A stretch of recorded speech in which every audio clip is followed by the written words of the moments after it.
Here we're seeing first off this dwarf that comes along and reproaches Balin for having brought about the death of Lanceor and his beloved Columba.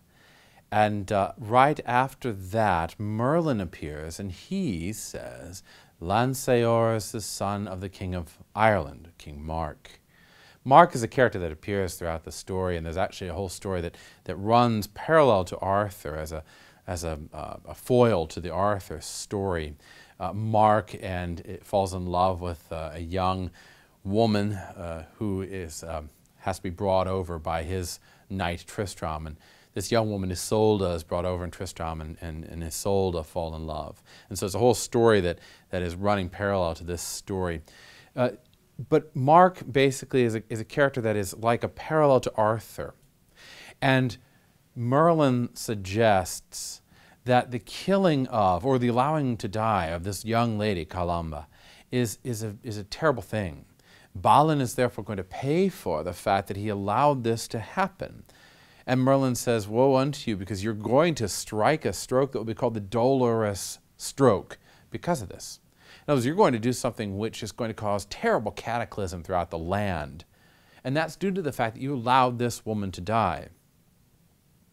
In some ways, this puts spurs to the idea of a knight having to protect a lady, honoring ladies and protecting ladies. And if you allow that lady to die, even dying for her beloved, you will have some kind of repercussion. Balin represents in some way the necessity, the urgency of the knights to be able to protect women from harm and to keep them safe. Well, this Dolores stroke comes up later in the story, but for now Merlin suggests that on the tomb of Lanceor and of Columba, we're going to have a representation of another battle that will be fought later on.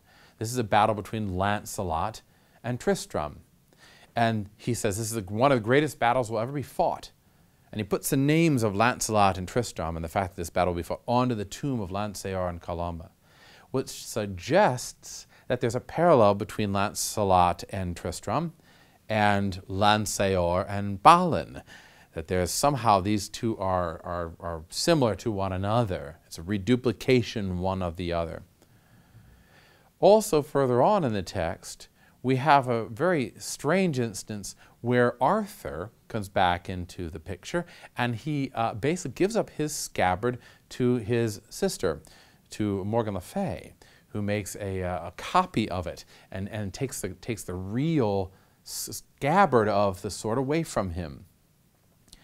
Arthur has earlier said to the Lady of the Lake, I don't remember the name of the sword that you gave me. And she has to remind him what the name of the sword is. It's Excalibur, Arthur. The Excalibur becomes one of the images that's very closely associated with Arthur.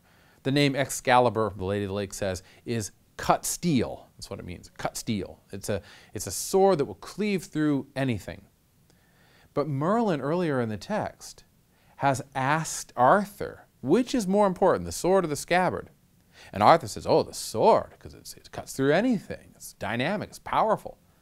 And Merlin says, you're a fool.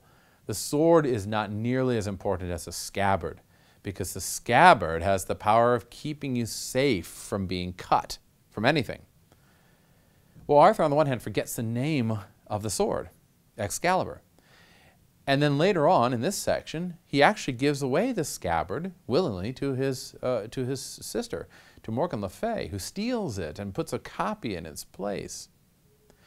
Remember that sword and scabbard, from the scene where the young lady comes into the court, sword and scabbard are a reduplication here of sword in stone.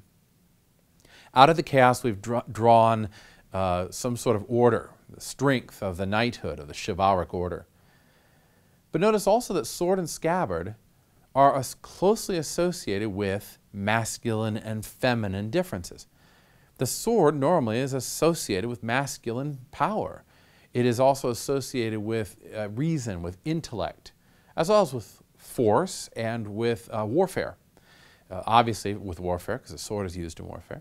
Obviously with force, because the sword cleaves through things. But it's associated with intellect.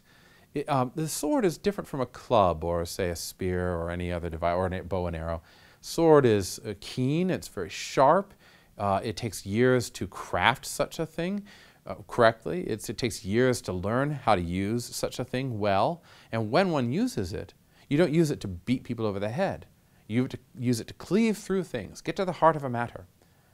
Therefore, as a natural image, it's very much like the intellect, the way the intellect works. And in medieval symbolism, which this book is a paragon of a medieval symbolism, in medieval symbolism, intellect and masculine power were closely associated with one with the other. So intellect, masculine power, and sword are all parallel images of one another. Arthur values that masculine power, that intellect. He says, yes, this will form society. This will give me strength and power and dynamism. But Merlin points out, you're a fool to think that. The more important thing is the scabbard.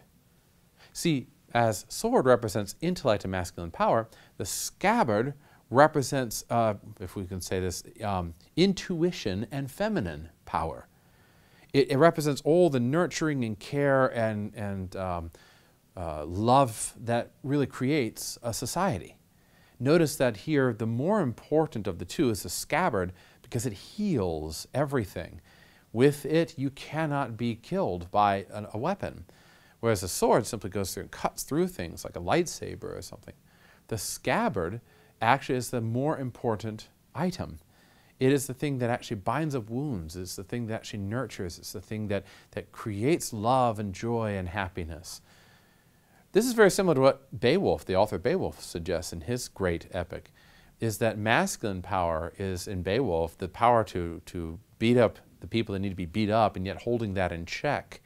Feminine power is the acceptance of life and the nurturing of joy.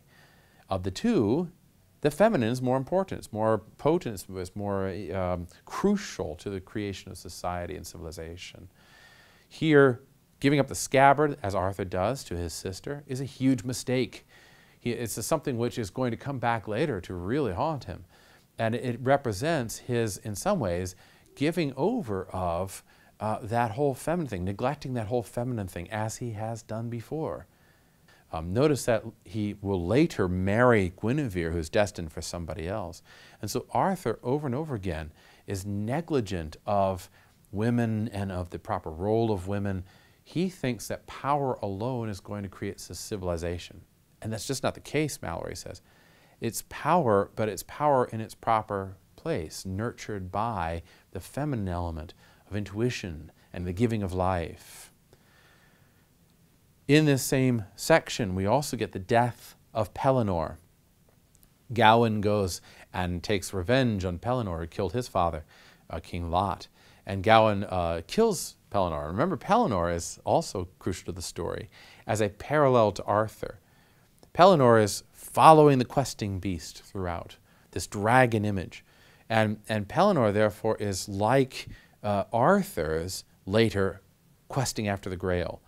Pelinor is like questing after the thing that will complete him, make him complete. And he's following that dragon power as though he's following a riddle, looking for the secret of the universe. Arthur is in some ways also looking for the secret of the universe. Where do I come from? How do I create a civilization? What will make a man happy? And so he's very much like Pelinor. When Pelinor dies or is killed by Gawain, we get on the one hand a foreshadowing of what's going to happen later with the Civil War, but we also get the fact that now Pelinor is dead. We also get the ascendancy of Arthur. Arthur becomes the main character in the story in some ways by replacing his foil, Pelinor. And so now Arthur is going to be the character that's actually pursuing the metaphorical questing beast. No longer do we have that image of the questing beast. It's set aside. Arthur is going to be the one that looks for, hunts for, searches for the meaning of the universe, the thing that will give the answer to all of his problems.